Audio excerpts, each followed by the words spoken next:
কখনো ভেবে দেখেছেন দারুণ কোনো প্রযুক্তিগত বিপ্লবের খোঁজ পাওয়া যেতে পারে একদম সাধারণ একটা চাকরির বিজ্ঞাপনে? কোনো হাইটেক ইঞ্জিনিয়ারের জন্য নয়, বরং একজন সেলস পার্সনের চাকরির বিজ্ঞাপনে। চলুন আজ সেই সূত্র ধরেই এমন এক প্রযুক্তির গল্প জানা যাক যা লক্ষ লক্ষ মানুষের ব্যবসার ধরনটাই পাল্টে দিচ্ছে। তো এই বিজ্ঞাপনে লেখা ছিল শুধু একটা লাইন, সাউন্ড বক্স বিক্রি করতে হবে। আচ্ছা, এই সাউন্ড বক্স জিনিসটা ঠিক কি? দেখতে তো সাধারণ একটা স্পিকারের মতো, কিন্তু না, ব্যাপারটা তার চেয়েও অনেক বড়।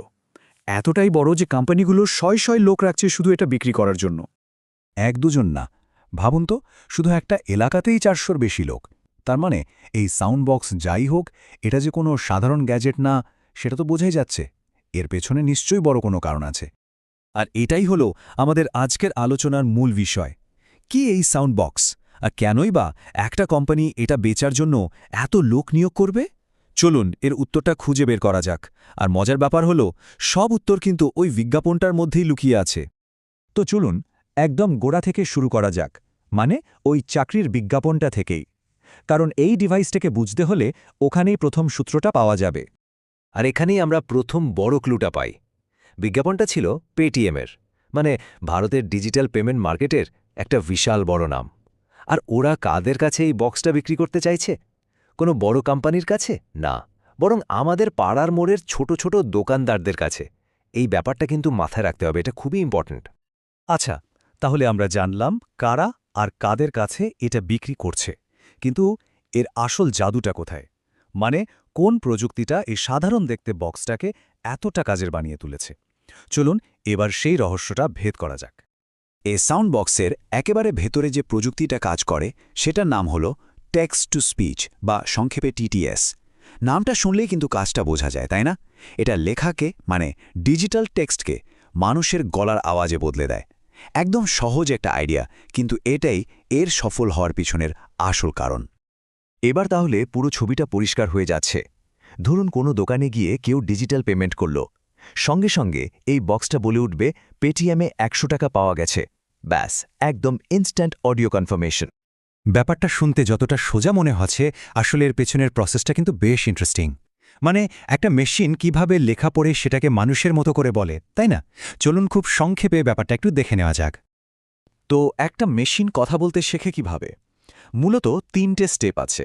প্রথমত, সিস্টেমটা আগে পুরো লেখাটা পড়ে, মানে অ্যানালাইজ করে, এর মানেটা বোঝার চেষ্টা করে।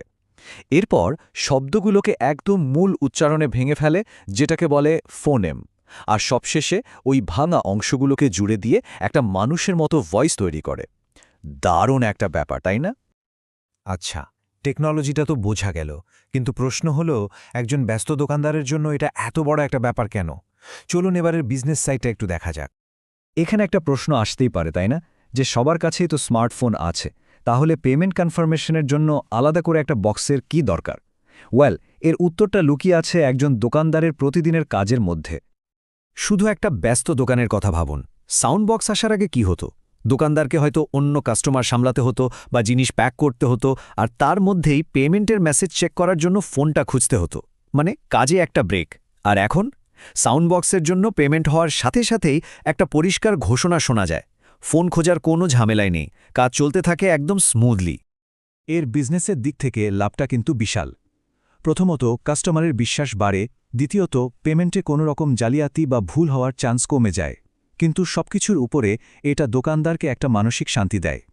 আর এই একটা অডিও কনফার্মেশন তাকে তার আসল কাজে ফোকাস করতে সাহায্য করে। আর ঠিক এই কারণেই এর ডিমান্ড এত বেশি। আচ্ছা, এবার চলুন একটু বড় করে ভাবি। এই সাউন্ড বক্সের ভেতরে যে টেকনোলজিটা আছে, সেটা কিন্তু শুধু এই বক্সের মধ্যেই সীমাবদ্ধ নয়। সত্যি বলতে কি, এই প্রযুক্তিটা আমাদের চারপাশেই ছড়িয়ে আছে। একটু খেয়াল করলেই দেখবেন এই টিটিএস টেকনোলজি কিন্তু আমরা সারা দিন ব্যবহার করছি।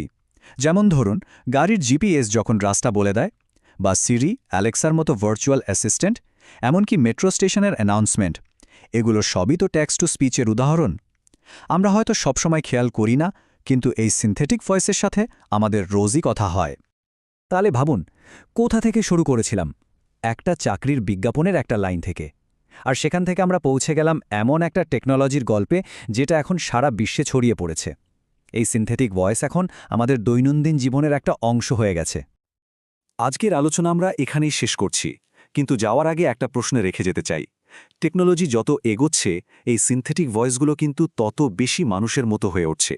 একটা সময় হয়তো আসবে যখন আসল আর নকলের মধ্যে পার্থক্য করাই কঠিন হয়ে যাবে। তখন এই কণ্ঠগুলোর সাথে আমাদের সম্পর্কটা ঠিক কেমন হবে? ব্যাপারটা কিন্তু ভাবার মতো।